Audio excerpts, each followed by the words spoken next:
I'm about to save you a ton of headaches and maybe a few $100s on your next Walt Disney World getaway. After years of exploring every resort on property and staying everywhere from the value hotels to the Grand Floridian's concierge floor, I've discovered that there are some resorts that just don't live up to the hype. I'm not here to be negative for the sake of it. I want you to have the best vacation possible, so today, I'm sharing the small oversights and big issues that can quietly wreck your trip if you're not prepared. We'll cover 9 hotels, starting with those that have mild annoyances and ending with resorts whose loud theme and endless crowds could drive even the most pixie-dusted guests up the wall. Miss even one of these and you might end up spending more time on buses or listening to construction noise than riding your favorite attractions. Ready? Let's dive in. Number 9. Caribbean Beach Resorts. Beauty without the magic. Let's start with a resort that seems idyllic at first glance, but often leaves guests underwhelmed. Disney's Caribbean Beach Resort. This moderate-level hotel surrounds a central lake and is dotted with colorful buildings and lush landscaping. On paper, it sounds like a tropical dream. Pirate-themed rooms, a large feature pool, and access to the Skyliner gondola system. But there's a disconnect between the concept and the experience. The rooms, even after refurbishment, lack vibrant Caribbean flair. You'll find generic furnishings that could belong in any standard hotel. Many guests expect bright colors and island-inspired touches, but the decor feels bland and doesn't deliver the themed magic you'd hope for. The resort sprawls across roughly 200 acres, which means you spend a lot of time walking, sometimes up to 10 or 15 minutes to get from your room to the food court, pool, or Skyliner station. Those long, unthemed walks can make you feel disconnected from the whimsical escapism Disney usually provides. When I stayed here during the height of summer, my family requested a preferred room close to the main amenities. Even then, we were a good 7-minute walk from Centertown Market and an even longer hike back after midnight. If your mobility is limited or you're traveling with small children, those distances are exhausting. What's more, the pirate-themed rooms cost extra yet feel cramped due to the faux ship bed frames. Here's an insider tip. If you choose Caribbean Beach, ask for a building near the Skyliner station to save your legs, and budget for a standard room. Paying a premium for pirate beds rarely feels worth it. Ultimately, Caribbean Beach feels more like a standard apartment complex than a magical escape. You're paying Disney prices for a layout that demands a marathon just to grab a morning coffee. If the magic mostly consists of blistered feet and beige walls, you might as well stay off-site. Number 8. Port Orleans, Riverside and French Quarter. Charming, but inconvenient. Next up is a pair of sister resorts, Port Orleans Riverside and Port Orleans French Quarter.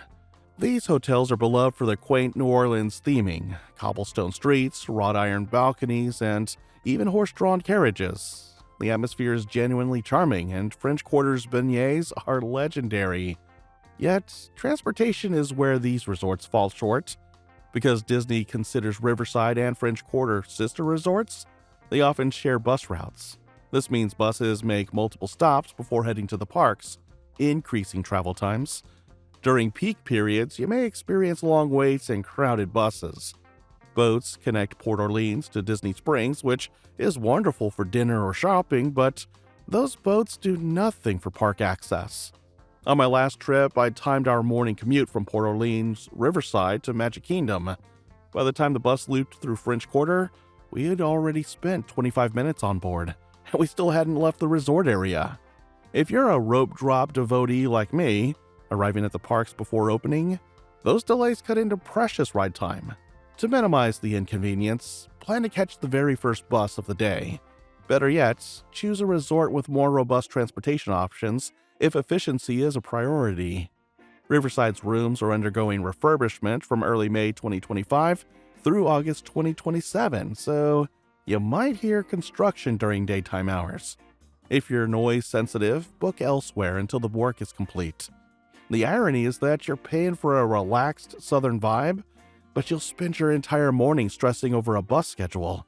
It's a beautiful place to kill time, but when you're on a ticking Disney clock, beauty doesn't beat a monorail. Number 7. Pop Century Resorts. Affordable but uninspired dining. Moving down the price scale, Disney's Pop Century Resorts is a value hotel celebrating pop culture from the 1950s through the 1990s. The theming is fun, with giant yo-yos and Rubik's Cubes towering over the grounds. Pop Century has one big advantage. It's connected to Epcot and Hollywood Studios via the Disney Skyliner gondola, offering quick access to those parks. However, this resort earns a spot on our regret list because of its on-site dining, or lack thereof. The only dining venue is the Everything Pop Shopping and Dining food court. Here you'll find generic offerings like burgers, pizza, chicken fingers, and salads. There are no table service restaurants or unique dining experiences within the resort. When you stay multiple days, the lack of variety becomes tiresome. Many guests end up crossing the generation gap bridge to the Art of Animation Resort for slightly different options, but even those are similar. In my experience, the food court gets crowded during breakfast and dinner, and you might wait 15 to 20 minutes for a mobile order pickup. Here's an insider tip to consider. Bring snacks for breakfast and plan your meals at the parks. Use the Skyliner to hop over to Epcot's World Showcase for dinner, or head to Riviera Resort's quick service. The value pricing at Pop Century is tempting, and if you only need a place to sleep, it works. But if dining convenience matters, you may regret booking here. At the end of a long park day, the last thing you want is a lukewarm burger in a chaotic, neon-lit cafeteria. Pop Century treats food as fuel, not an experience. It's functional, sure, but it's the culinary equivalent of eating in a noisy mall. So far, we've covered resorts with minor annoyances, bland theming, long walks, slow buses, and bland food. But the next group of hotels has issues that can truly derail your vacation if you're not prepared. Think extensive construction that interferes with your plans, remote locations that devour park time, and hidden costs that make budget resorts not so budget-friendly. If you're thinking, those first few aren't so bad, brace yourself. The second half of this list digs into the resorts that even hardcore Disney lovers sometimes avoid. Trust me, you'll want to hear these before you press that Book Now button. Number 6. Coronado Springs Resort, a convention hotel at heart. Our next stop is Disney's Coronado Springs Resort, a sprawling property that blends Southwest, Spanish, and Mexican influences. The recently added Grand Destino Tower looks sleek, and the resort boasts one of the nicest pools on property. However, Coronado Springs is notorious for frustrating transportation. Guests can only leave the resort via Disney's bus system, and due to its massive size, it requires multiple internal bus stops. Travel times to the parks are longer than many moderate resorts. The resort is also home to a large convention center, meaning you'll often share some common areas with business travelers and attendees. On a work trip last spring, I stayed in Grand Destino Tower. The room was beautiful, but my morning commute to Magic Kingdom took nearly 40 minutes. Buses filled up quickly at the tower and then circled the resort's casitas, ranchos, and cabanas sections before heading out. If you're not in the first boarding group, you may watch multiple buses drive by. Add in the fact that Coronado Springs is far from Magic Kingdom and Epcot, and you're looking at serious transit time. My tip? Book the Grand Destino Tower if you must stay here. The elevators drop you right near the first bus stop. Otherwise, consider another moderate resort, unless you're attending a conference on site. Ultimately, Coronado Springs suffers from an identity crisis. You're trading whimsical Disney magic for corporate blandness, sharing elevators with suits while you're in Mickey years. It feels less like a tropical escape and more like a high-end Marriott with a commute. Number 5. Fort Wilderness Resort and Campground. Wilderness or worn out? Disney's Fort Wilderness Resort and Campground offers cabins and campsites in a wooded setting. It's a wonderful place for families who love nature, horseback riding, and nightly campfire sing-alongs. Still, from a convenience standpoint, it's one of the worst resorts for park touring. The property is so spread out that it requires its own internal bus system to ferry guests from campsites to the settlement area and the bus stops.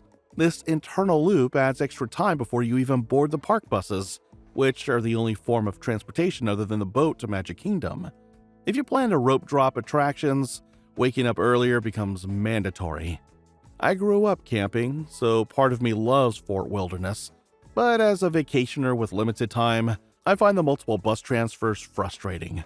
When my friends and I stayed in a cabin last year, it took nearly 45 minutes to reach Hollywood Studios. We had to catch an internal bus to the outpost, wait for the theme park bus, and then travel to the park. By the time we arrived, the park had already been open for 30 minutes. This resort is fantastic for relaxing trips focused on outdoor activities. If you're primarily interested in the parks and want efficient transportation, though, Fort Wilderness may lead to regret. To save your sanity, if you decide to stay here, rent a golf cart. It's practically a requirement here. It turns a 20-minute trek into a quick breeze to the docks. Without one, you aren't just camping, you're basically training for a marathon before you even hit the parks. Number 4. Bay Lake Tower at Disney's Contemporary Resort. Small rooms, big price. Now, let's talk about one of the deluxe options that frequently disappoints. Bay Lake Tower at Disney's Contemporary Resort. Location-wise, you can't beat it. It's a 5-minute walk to Magic Kingdom, and the monorail runs through the main contemporary building. So why does this tower make our list? 2 words: cramped quarters. The deluxe studio rooms at Bay Lake Tower are only 339 square feet. Typical Disney Vacation Club DVC studios range from 355 to 365 square feet. So these rooms are on the small side. Families expecting a spacious retreat often feel squeezed. The kitchenette is larger than in most studios, which is great for preparing food but makes the living space feel even smaller. The room layout includes one queen bed and a double-sized sleeper sofa. That might work for families with young children, but it can be tight for families with older kids or multiple adults. Beyond the space issue, noise can be a problem. Theme park view rooms offer spectacular sights of the fireworks and parades, but those views come with extra noise. Even standard view rooms pick up the rumble of fireworks from Magic Kingdom. If you're traveling with light sleepers or plan to turn in early, this can be a deal breaker. To complicate matters, Bay Lake Tower began a major refurbishment in September 2024 and will continue through around late 2027. Guests may encounter construction and closed floors as rooms are renovated. At the prices Bay Lake Tower commands, staying during construction is hard to justify. My advice? Wait until the renovation is complete, or opt for the Polynesian or Grand Floridian villas if you're set on the monorail line.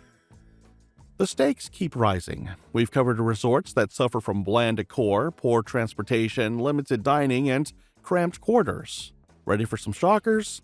The next resorts come with heavy construction, sky-high price tags, and communities of rowdy sports teams. You might love these places under certain circumstances, but if you pick them unknowingly, the frustration will hit hard. Keep watching. Our final entries include classic deluxe resorts that are undergoing major renovations, and the value hotel where you'll never find peace and quiet. Number 3. Grand Floridian Resort and Spa, luxury amid construction. One of Disney's flagships, Disney's Grand Floridian Resort and Spa, promises Victorian opulence just steps from Magic Kingdom. Sadly, this iconic resort is in the midst of a long-term refurbishment. Renovations in select areas, including the covered entrance, will continue through early 2027. Guests can see and hear construction around the resort during daytime hours, though most hotel amenities remain available. If you're paying top dollar for a deluxe stay, the sight of cranes and the sound of jackhammers can dampen the magic. During my recent visit, construction walls surrounded the main lobby and several popular photo spots were off limits. The Grand Floridian Cafe will also close for a refresh from mid-July to October 2026, with brunch temporarily moving to Citricos. It's a tough pill to swallow when Disney's finest feels more like a construction site than a 5-star sanctuary.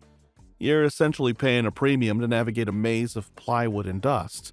For these prices, you shouldn't have to squint past a crane to see the elegance you're funding. For some guests, the resort still delivers. The newly renovated rooms are gorgeous, the service is excellent, and being able to walk or take the monorail to Magic Kingdom is convenient. However, if your heart is set on experiencing the full elegance of the Grand, you might want to wait until the refurbishment finishes. Until then, consider the Wilderness Lodge for a cozy deluxe experience, or the Polynesian for a more laid-back vibe. Just be mindful of our next point. Number 2.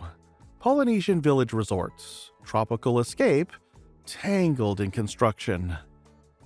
Another beloved deluxe property, Disney's Polynesian Village Resort is also undergoing significant work. Some areas of the resort and its villas and bungalows are being refurbished through 2026.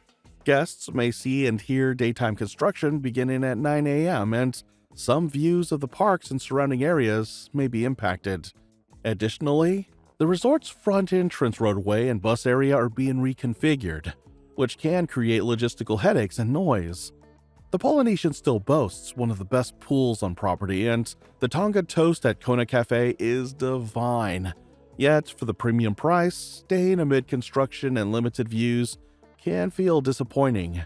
When you're dropping $1,000 a night, the soundtrack to your morning coffee shouldn't be a jackhammer. The Poly is legendary, but right now, you're paying for a luxury tropical escape and getting a high-vis vest aesthetic. It's hard to feel the aloha spirit through a chain-link fence. If the Polynesian is on your bucket list, check the most recent refurbishment schedule and request a room away from the work. Alternatively, choose the Polynesian's newer Disney Vacation Club villas, which tend to be further from the construction zones. And remember, if you're paying for that Cinderella Castle view, verify that your view won't be blocked by cranes. Number 1. All-Star Sports Resorts. Loud, crowded, and far away. Finally, we arrive at the resort that's inspired today's video, Disney's All-Star Sports Resort. One of Disney's value hotels, All-Star Sports is themed around football, baseball, basketball, surfing, and tennis. Oversized helmets and giant surfboards make for fun photos, and the price is as low as it gets on Disney property. But those low rates come with trade-offs. The resort welcomes countless school groups and sports teams participating in competitions at the ESPN Wide World of Sports complex. The result? It's crawling with kids and teens, making it loud and chaotic. If you're on an adults-only trip or you crave a quiet retreat, you won't find it here. The location isn't ideal either. All-Star Sports is near Disney's Animal Kingdom resort area and relies exclusively on buses to reach the theme parks. During slower times, the All-Star resorts often share buses. You might board at movies and stop at sports and music before heading to your destination. That can turn a 15-minute ride into a 30-minute commute. Reviews note that while the staff is friendly and the rooms are clean, the food is fast food only and the hotel is a bit far out. There are ways to mitigate the chaos. Request a preferred room close to the lobby and food court so you don't have to trek across the sprawling grounds late at night. Pack earplugs for sleep and use mobile order to pick up meals. But there's no getting around the fact that All-Star Sports is a budget resort aimed at families and groups. For a few dollars more per night, Pop Century or Art of Animation offers quicker transportation via the Skyliner and a more diversified vibe. Still, if you're spending most of your time in the parks and need the cheapest on-site lodging, All-Star Sports will serve. Just adjust expectations. It's not a tranquil getaway. So I've seen families waste precious park time on long bus rides, chill out deluxe prices only to stare at construction walls, and lose sleep thanks to rowdy cheer squads.